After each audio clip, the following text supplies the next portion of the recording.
Ini sepupu rohani Syekh Abdul Qadir Jilani, Syekh Abdul Khalid Al-Jilani. Alhamdulillah kita ziarah ke sini. Alhamdulillah.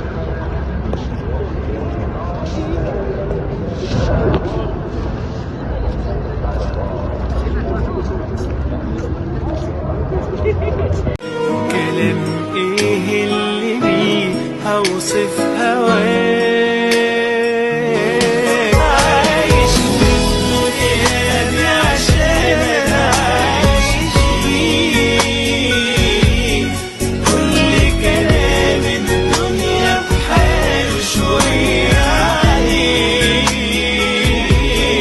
ده انا من اول يوم في حياتي بفكر فيه. Baik, bismillahirrahmanirrahim. Assalamualaikum warahmatullahi wabarakatuh. Assalamualaikum warahmatullahi wabarakatuh. Salam para salik. Alhamdulillah, Bapak Ibu semua, kita sekarang sedang menziarahi makam Khaja Khalid Khujudawani.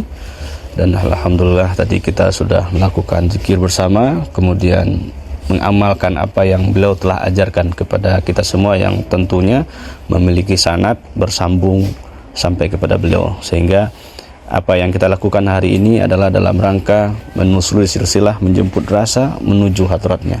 Untuk itu kita minta guru kita untuk memberikan keterangan kepada kita semua, dan tentunya dalam program yang kita bentuk namanya Kisah Para Salik. Silakan Abu ya.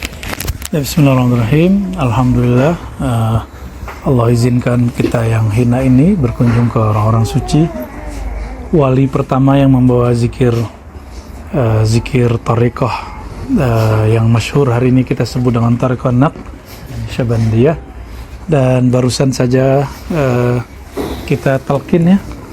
Alhamdulillah. Saya tadinya maunya talqin di Bahauddin Naqsyabandi, tapi dapat isyaratnya di sini supaya nanti kalau kami ajak zikir kolbu di kuburan berikutnya bisa mengikuti ya, insyaallah.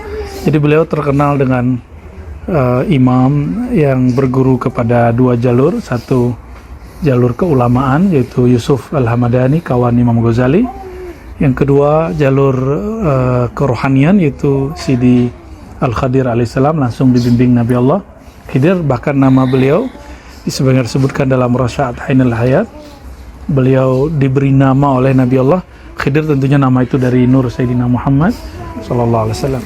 Artinya kajian nama ruh itu bukan buatan baru, tapi memang sudah ada dari dulu ya. Sudah ada dari masa-masa ulama terdahulu, dan Naqsyabandiyah salah satu yang mempopulerkan istilah itu dengan nama dan istilah yang beda. Kemudian jadi beliau ini bukan orang asli Bukhara.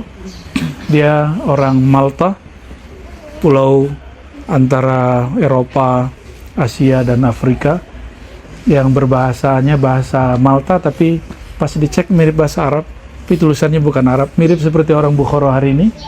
Bahasa mereka bahasa sendiri tapi mirip Persia dan Arab dan beberapa bahasa lain. Beliau ini zuriat Imam Malik, jadi kita ziarah ke beliau dapat banyak hal. Satu ziarah silsilah zikir, satu juga silsilah ilmu ke mazhab, dan juga barusan kita melestarikan zikir favorit beliau yang diambil diijazahkan Nabi Khidir kepadanya, yang disebut khatam khojakan. Apa itu khatam khojakan?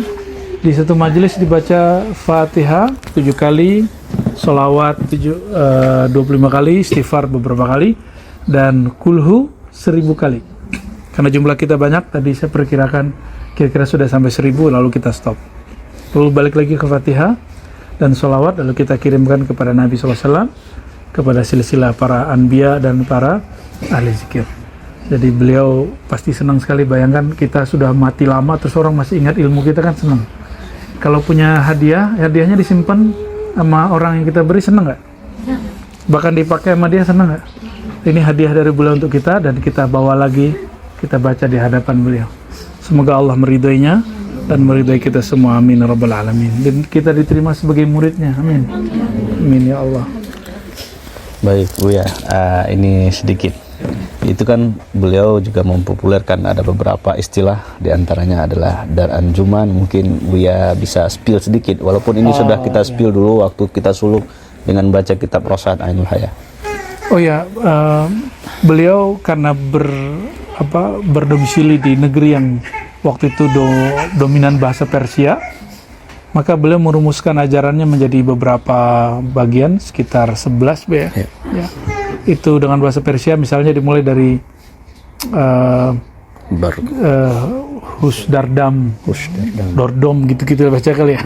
Maksudnya nafas naik turun, kolbunya tetap menyebut nama Allah. Tadi yang dizikirkan itu latihan lagi pada Husdardam, zikir nafas. Zikir nafas keluar masuk menyebut nama Allah Subhanahu wa taala. Ada lagi tadi khalwat dar anjuman. Jadi di masa beliau suluk itu pribadi sifatnya. Khalwat tuh boleh di mana aja. Baru di zaman Maulana Khalid, khalwat itu dibuat di surau-surau lebih mudah. Jadi kalau dulu teman-teman ini ketemu beliau nanti disuruh masuk hutan. Tapi ada murid tertentu disuruhnya masuk pasar. Kamu suluknya di pasar. Ada muridnya suluknya di tempat kerja. Jadi boleh suluk di tempat kerja. Karena kalau orang kerja dengan jujur, adil, itu sama dengan suluk. Ya, kalau ketika dia selalu ingat Allah SWT. Masih banyak lagi ada misalnya safar dar waton yang tadi kita baca depan, bersafar ke dalam diri. Ada lagi nazar barqadam. Jadi kita ini nggak boleh terlalu banyak memandang ke depan, ke orang lain maksudnya. Karena hijau istilahnya? Rumput tetangga selalu lebih hijau. Jadi yang disebut kalau bahasa Arabnya ghaddul basar. Lebih banyak memandang ke dalam diri daripada memandang kepada orang lainnya. Semoga ajaran-ajaran beliau ini akan lestari. Ada satu lagi tuh ya. Jadi bacaan ilahi anta maksudi itu dari beliau. Ilahi. Jadi setiap selesai zikir atau mulai zikir, ilahi anta maksudi. Nah itu dari beliau. Beliau dari siapa? Dari Nabi Allah Qadir alaihissalam. Dan itu dibenarkan dalam syariatnya. Silakan diamalkan. Jadi teman-teman semua, saudara-saudariku sudah sah ditalqin zikir khafi dalam manhaj tariqah Naqsyabandiyah Al-Khalidiyah Al-Muhammadiyah. Alhamdulillah Rabbil Alamin. Alhamdulillah Rabbil Alamin. Tentunya ini banyak lagi yang bisa kita spill dari beliau. Untuk itu Bapak Ibu silahkan kembali kepada video YouTube Ribat. Di situ ada pembahasan di kajian kitab Rosaat Ainul Hayah. Kita juga sudah bahas dulu di waktu suluk. Silahkan kembali kepada video itu. Dan harapannya kita semua sesuai dengan apa yang kita katakan ini, kita dalam rangka menelusuri silsilah, menjemput rasa, menuju hadratnya, supaya bermanfaat untuk kita semua. Assalamualaikum warahmatullahi wabarakatuh. Salam para salik. Bangun istanamu di surga bersama program Wakaf Surau Ribat Buaran. Ribat Nuraniyah Hasyimiyah merupakan pusat kajian ilmu keislaman khususnya dalam bidang akidah, fikih, dan tasawuf yang juga menjadi tempat halaqah zikir. Didirikan dan diasuh oleh Abuya Dr. Haji Ar-Razi Hashim M. Ahum dan menjadi sebuah yayasan secara resmi pada 18 November 2021.